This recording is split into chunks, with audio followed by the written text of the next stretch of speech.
I want you to think of the last time you walked through a busy urban environment. Think of the noise, the smells, but most of all, think of the crowds of people you had to walk through on the sidewalk.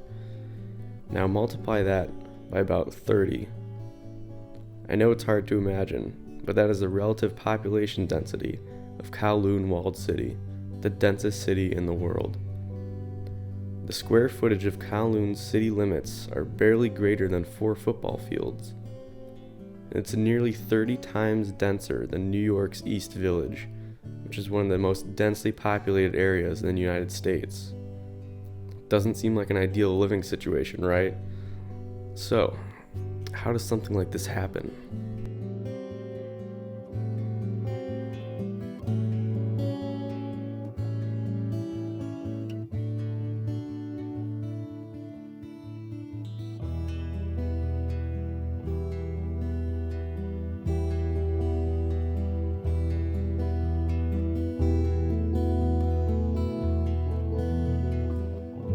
Located in Hong Kong, the site of Kowloon Walled City first developed as a Chinese military outpost in 1662. Fast forward to the start of the First Opium War in the year 1839, and what started as a small outpost has grown into a proper fort enclosed by a stone wall, which would contribute to the city's namesake in the future. During the First Opium War between China and Britain, the British occupied only Hong Kong Island. But at the end of the Second Opium War, in 1898, the British had negotiated for ownership of the new territories as part of the 99-year lease agreement with China.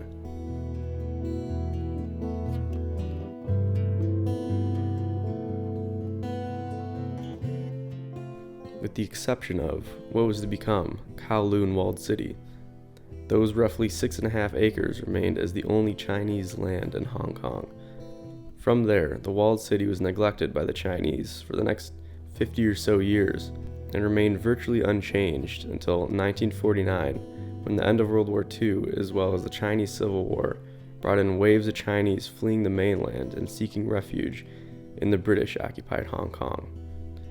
Because of this, Kowloon Walled City finally became occupied, mostly by people looking for cheap housing, and it continued to grow and grow and grow.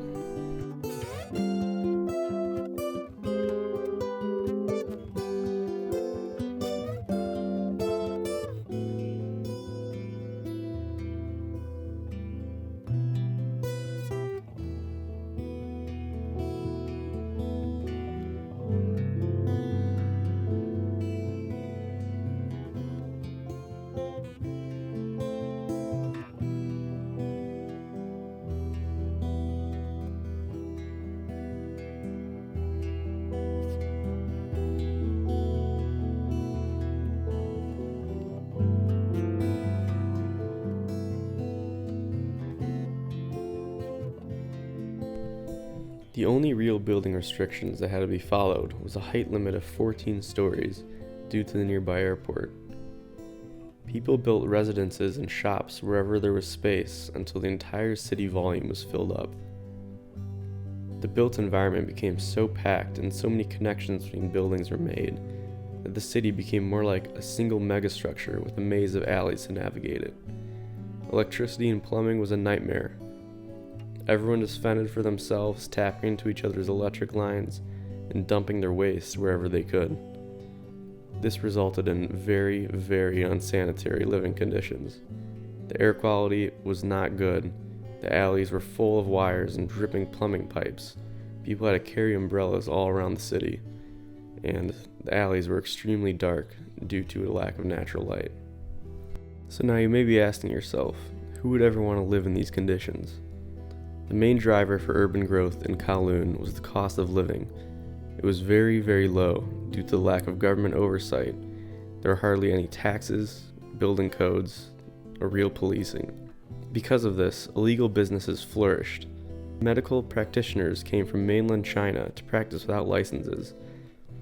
Restaurants could sell questionable meat that would otherwise be illegal, as well as not have to worry about following any health codes.